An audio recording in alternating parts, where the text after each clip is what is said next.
બધી તો ચાલે. બળદેવદાસ મહારાજની જય. સર્વે સંત ભગવાન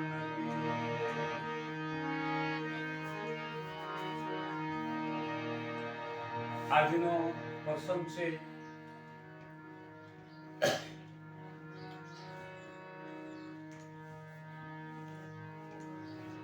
આજે ઘણી વખત શ્રોતાઓના પ્રશ્ન હોય છે,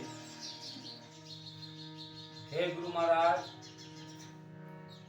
આવું મહાપુરુષો બોલ્યા છે કે મનુષ્ય જન્મ સુધારો, ગુરુ મારા મનુષ્ય જન્મ સુધારો, વારે વારે પશુ અવતારો, હે ગુરુ મહારાજ મનુષ્ય જન્મ સુધારો. દાસ કેવલ બોલ્યા છે. તો હે ગુરુ મહારાજ, એવું બની શકતું હોય છે કે પશુ અવતાર થાય, પક્ષી અવતાર થાય? હા, આપણા એમ કહેવાય જબરજસ્ત વિતરાગ એક આત્મા નારી દેહ સતી મીરાબાઈને યાદ કરો. મીરાબાઈ ના મહાપુરુષો એવા શબ્દ મૂક્યા છે, ગુંડપ તો મીરાને ભરપૂર દુનિયામાં થયો દેકારો. કહેવાનું હેતુ છે, મીરાબાઈએ એવું કીધું છે, આત્માને ઓળખાણ વિના લક્ષ 84 નહીં મટે, ભ્રમણાને ભાંગ્યા વિના ભવના ફેરા નહીં ટળે.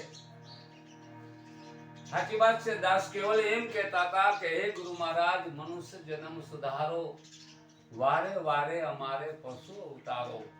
કે જ્યાં સુધી આત્માની પ્રતીતિ આપણને નથી થતી ત્યાં સુધી લક્ષ 84 મટતો નથી.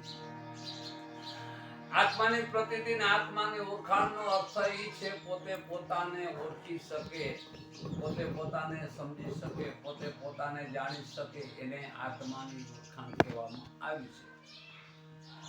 એ આત્માની ઓળખાણ કોઈ સમર્થ સદગુરુ મહારાજ મળે, 5 તત્વ ને 3 ગુણ પડખાવે, એ ખાવણના ખોળે ખેલે.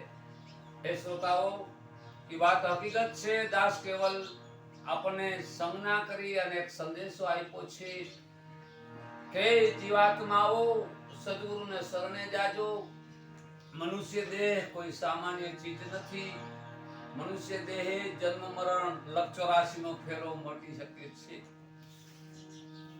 એટલે આપણો પ્રશ્ન છે કે પ્રતીતિ કરવાનો કોઈ હેતુ છે? ભલે પાછા પ્રસંગમાં મળશું. જય સદગુરુ સાહેબ, જય સીતા.